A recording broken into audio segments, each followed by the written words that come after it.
Saudi আরব সহ মধ্যপ্রাচ্যের দেশগুলোতে মঙ্গলবার দেখা গেছে রমজান মাসের চাঁদ। বুধবার থেকে যেসব দেশে শুরু হয়েছে সেসব দেশে শুরু হয়েছে মুসলমানদের সিয়াম সাধনা বা রোজা। সৌদি আরবের সাথে মিল রেখে রোজা শুরু হয়েছে ইউরোপ, আমেরিকার অনেক জায়গায়। আরবি মাস নির্ভর করে চাঁদ দেখার ওপর। মঙ্গলবার সন্ধ্যায় নতুন চাঁদ দেখা যাওয়ায় বুধবার থেকেই রোজার সিদ্ধান্ত নিয়েছে Saudi Arab, Qatar, Kuwait, Bahrain, Palestine, Sudan, Somalia ও ইরাক। এছাড়া ইয়েমেনের হুথি নিয়ন্ত্রিত এলাকাতেও একই দিন রোজা শুরু হবে। লেবাননেও বুধবার থেকে শুরু হচ্ছে রোজা। এদিকে মঙ্গলবার চাঁদ দেখা না যাওয়ায় শাবান মাস ৩০ দিন পূর্ণ করে রমজান শুরু করার সিদ্ধান্ত নিয়েছে দক্ষিণ পূর্ব এশিয়ার দেশগুলো।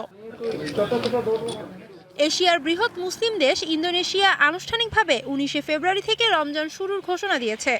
দেশটির কর্তৃপক্ষ জানিয়েছে নির্ধারিত সন্ধ্যায় চাঁদ দেখা যায়নি। একই সিদ্ধান্ত নিয়েছে তুরস্ক।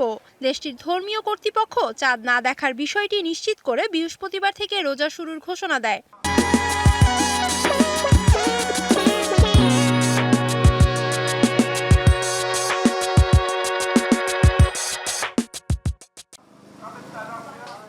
মালয়েশিয়া ও সিঙ্গাপুরেও একই চিত্র দেখা গেছে। সিঙ্গাপুরের মুফতি জানিয়েছেন জ্যোতির্বিদদের হিসেবে ও ধর্মীয় পর্যবেক্ষণের ভিত্তিতে ১৯ ফেব্রুয়ারি প্রথম রোজা পালিত হবে। উপসাগরীয় দেশগুলোর মধ্যে প্রথম হিসেবে ওমান বৃহস্পতিবার রমজান শুরুর ঘোষণা দেয়।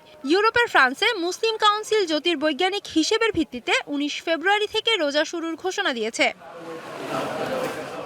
এছাড়া অস্ট্রেলিয়াতেও বৃহস্পতিবার থেকেই রমজান শুরু হবে। সিডনি ও পার্থে মঙ্গলবার সূর্যাস্তের পর নতুন চাঁদ দৃশ্যমান হওয়ার সম্ভাবনা না থাকায় সেদিন রমজান শুরু করা সম্ভব হয়নি। ফলে বুধবার রাতে এশার নামাজের পর তারাবির মাধ্যমে রমজানের আনুষ্ঠানিকতা শুরু হবে।